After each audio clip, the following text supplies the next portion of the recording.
हम में से बहुत सारे लोग जो है, जब हमें कोई पसंद नहीं करता है, हमारा किसी से क्लैश हो जाता है, बॉस हमें नहीं पसंद कर रहा, कोई कोलीग्स हमें पसंद नहीं कर रहे, सास पसंद नहीं कर रही, ससुर पसंद नहीं कर रहा, स्कूल में टीचर्स पसंद नहीं कर रहे, हुएवर जो भी आपको पसंद नहीं करता, हम क्या करते हैं कि हम उस अपनी दिफा में खड़े हो जाते हैं।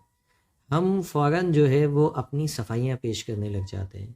हमें लगता है कि हम जो कुछ कहेंगे अपने बारे में अच्छा, वो सामने वाला उसको सुनकर हमारे बारे में अपनी राय बदल देगा, हमारे बारे में पॉजिटिव सोचना शुरू कर देगा, हमसे मोहब्बत करने लग जाएगा। ऐसा नहीं होता है। हाँ, अगर कोई कन्फ्यूजन है तो आप क्लियर कर लें, लेकिन सामने वाला अगर आपको पसंद नहीं करता, यानी अब बात आ गई है कि आपके रेपो बहुत ख़राब हो चुकी है और पसंद नापसंद, शख्सियत पसंदी वाला जो है मामला आ चुका है, तो ऐसी सूरत में आप अपने अल्फाज ज़ाया ना करें। ठीक है, आप अपने अमल के ऊपर मसरूफ़ हो जाए, यानी मुस्बत अमल करने में मसरूफ़ अपने आप को रख लें। एक दिन आएगा कि उसकी सोच ऑटोमेटिकली आपके बारे में बदल जाएगी।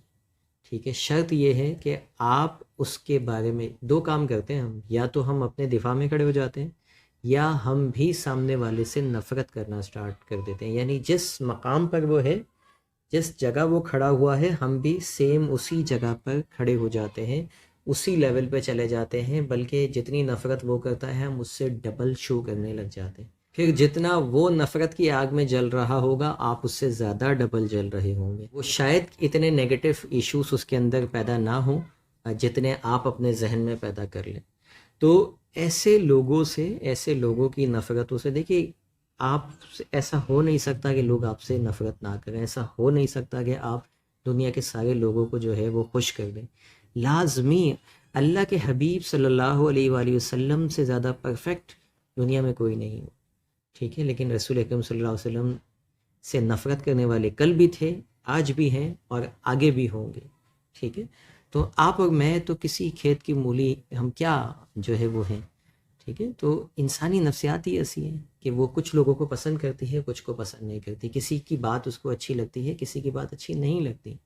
तो आप हर शख्स की गुड बुक में आने की कोशिश ना करें, अपना काम किए जाएं, मुस्बत काम किए जाएं। ठीक है, लोग आपके साथ जुड़ते चले जाएंगे, या तो आप सामने वाले के जो है मिजाज को बदल देंगे, या फिर आप इस लेवल पे चले जाएंगे कि आपको उसकी राय की कोई वैल्यू ही नहीं होगी आपके आपके नज़दीक।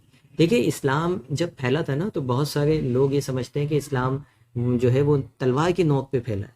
ठीक है, बहुत सारे साहब, रसूल अकरम सल्लल्लाहु अलैहि वसल्लम के सहाबा जो आप सल्लल्लाहु अलैहि वसल्लम से नफ़रत किया करते थे, आपके ख़िलाफ़ थे, कुछ जल्दी ईमान ले आए, कुछ देर से ईमान लाए, कुछ एंड में ईमान लेके आए। ठीक है, तो नबी करीम सल्लल्लाहु अलैहि वसल्लम ने क्या किया, वो अपना काम किए गए, पैगाम पहुंचाते रहे, अपने अमल से साबित करते रहे।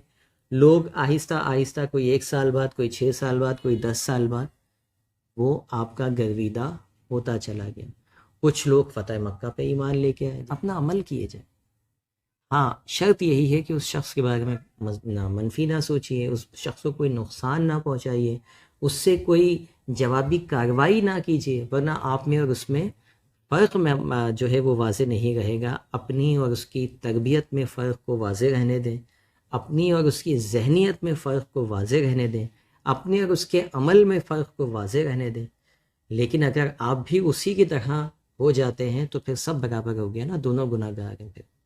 ठीक है, तो ऐसे ऐसे लोगों से बचने का वाहिद हल ये है कि अपने मुस्बत काम, मुस्बत एक्टिविटीज़ में अपने आप को मसरूफ़ रखिए। बहुत जल्द या तो वो बदल जाएगा, या फिर आप इतने बदल जाएंगे कि आपको उसकी राय की अहमियत आपकी ज़िंदगी में नहीं रहेगी। मिलते हैं किसी अगले वीडियो में। Thank you for watching. अल्लाह हाफ़िज़।